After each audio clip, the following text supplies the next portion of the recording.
Selamat pagi saudara-saudara yang dikasih Kristus. Jumpa lagi dalam renungan pagi ini. Kali ini saya masih berada di HKBP Palmera Petamburan, Resort Palmera Petamburan. Dari sinilah firman Tuhan akan kita dengarkan. Namun sebelumnya kita bersatu dalam doa.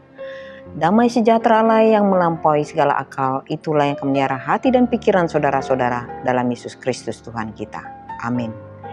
Firman Tuhan pagi ini tertulis dalam Matius 24 ayat 12-13. Dan karena makin bertambahnya kedurhakaan, maka kasih kebanyakan orang akan menjadi dingin. Tetapi orang yang bertahan sampai pada kesudahannya akan selamat. Demikian firman Tuhan.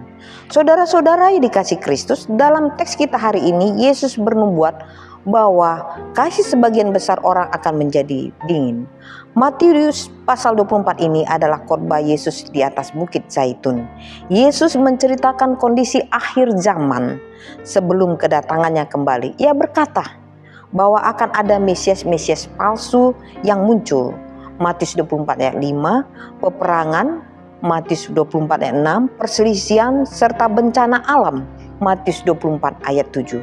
Yesus juga menghimbau tentang penganiayaan orang percaya yang beberapa diantaranya bukan pengikut sejati dan akan saling menyerang. Matius 24 ayat 9-10. Dan ucap Yesus, karena makin bertambahnya kedurhakaan, maka kasih kebanyakan orang akan menjadi dingin. Matius 24 ayat 12.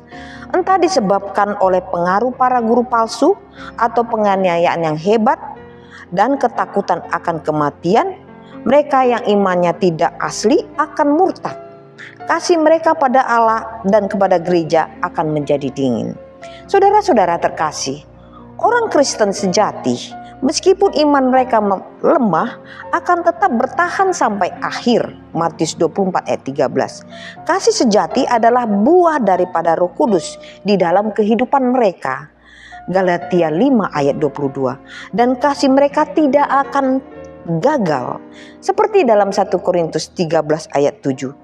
Kasih sejati tidak mungkin menjadi dingin karena Kristuslah yang memelihara sehingga pengikutnya tidak jatuh. Yudas 1 ayat 24.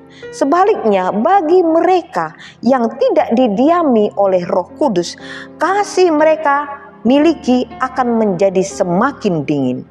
Paulus menjelaskan ide ini dalam 2 Timotius 3 ayat 1-4. Kasih yang dimiliki subjek yang diceritakan bukanlah kehangatan bagi Allah, kebenarannya, dan bagi umatnya. Sebaliknya, kasih mereka adalah mencintai diri sendiri dan mencintai uang, sebagaimana dalam ayat 2. Paulus menjelaskan bahwa rupa-rupa kasih orang terhadap Allah, Kristus dan para orang saleh itu hanya bersifat bungkusan saja. Mereka memperagakan tindakan mereka secara agamis dengan tujuan yang egois, akan mencari keuntungan sendiri. Tujuan mereka ialah memperoleh kemuliaan dan sanjungan dari sesamanya, atau memperalat agama demi keuntungan pribadi.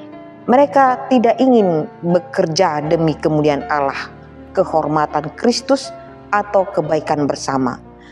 Saudara, yang menjadi pertanyaan, bagaimana caranya kita mendapatkan kasih kita kepada Kristus supaya tidak menjadi dingin? Kita memulai dengan memastikan bahwa kita benar-benar hidup di dalam iman. 2 Korintus 13 ayat 5. Jika kita benar-benar milik Kristus, kita dapat yakin bahwa kasih kita berasal dari Roh Kudus, sehingga tidak akan pernah padam. Saudara terkasih, kenalilah kasih seperti apakah dalam diri kita. Selamat beraktivitas. Tuhan Yesus memberkati. Amin.